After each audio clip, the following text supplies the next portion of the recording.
আমরা আজকের এই সংবাদ সম্মেলন থেকে সেই দাবি জানাই এবং রাজনৈতিক দলগুলোকেও আমরা পরিষ্কারভাবে আওয়ামী লীগের প্রশ্নে তাদের অবস্থান আমরা জানানোর আহ্বান জানাচ্ছি।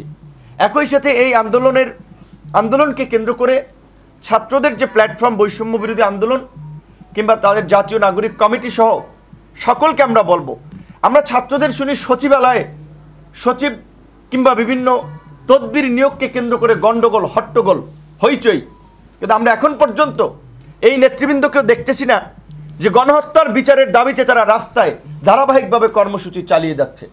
এখন গণহত্যার এই বিচার আমরা মুখে মুখে দাবি করছি, কার্যকরভাবে কেউ কিন্তু কর্মসূচি দিচ্ছে না, জোরালোভাবে বক্তব্য দিচ্ছে না। কারণ ভোটের রাজনীতিতে তলে তলে সবাই আওয়ামী লীগকে কাছে চায়। এইটা যদি রাজনৈতিক মানসিকতা হয় সেটা এই জাতির জন্য দুঃখজনক হবে এবং এটা একটি অশনি সংকেত।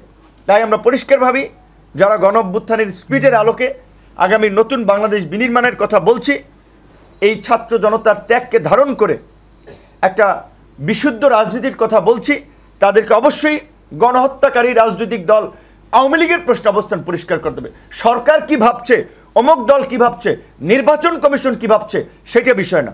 বিষয়টা রাজনৈতিকভাবে আমরা আওয়ামী লীগের রাজনীতি আগামীতে চাই কিনা। আওয়ামী লীগের মতো গণহত্যাকারী দল নির্বাচনে অংশগ্রহণ করবে, আমরা রাজনৈতিক দলসমূহ সেটা চাই কিনা। উদরপিণ্ডি বুদর ঘাড়ে চাপানোর সুযোগ নাই, দায় সারা বক্তব্য দেওয়ার সুযোগ নাই। গণ অধিকার পরিষদের পক্ষ থেকে আমরা প্রাথমিক ইনিশিয়েটিভ শুরু করেছি। এতদিন পর্যবেক্ষণ করেছি যে যারা আন্দোলনের নায়ক দাবি করছে, আন্দোলনকে কেন্দ্র করে প্ল্যাটফর্ম গড়ে তুলছেন, সরকারি সুযোগ সুবিধা নিচ্ছেন, তারা কি করছেন। অন্যান্য রাজনৈতিক দল যারা ক্ষমতায় যেতে চায়, ক্ষমতায় যাওয়ার জন্য মুখিয়ে আছে, ক্ষমতায় না গিয়েও যারা বিভিন্ন জায়গায় নিয়ন্ত্রণ করছে, কার্যত সত্য। আজ যদি প্রশাসন দেখেন, গণমাধ্যম দেখেন, ব্যবসায়িক কমিউনিটি দেখেন, সুনির্দিষ্ট দু একটি রাজনৈতিক দলই তো এই কমিউনিটিগুলো নিয়ন্ত্রণ করছে এবং তাদের আধিপত্য কার্যত কায়েম করেছে অলিখিতভাবে হলেও। তাহলে আওয়ামী লীগের প্রশ্নে তাদের নীরবতা কেন, আমরা সেটা জানতে চাই এবং দেশবাসীকেও এই সম্পর্কে আমরা জানাতে চাই।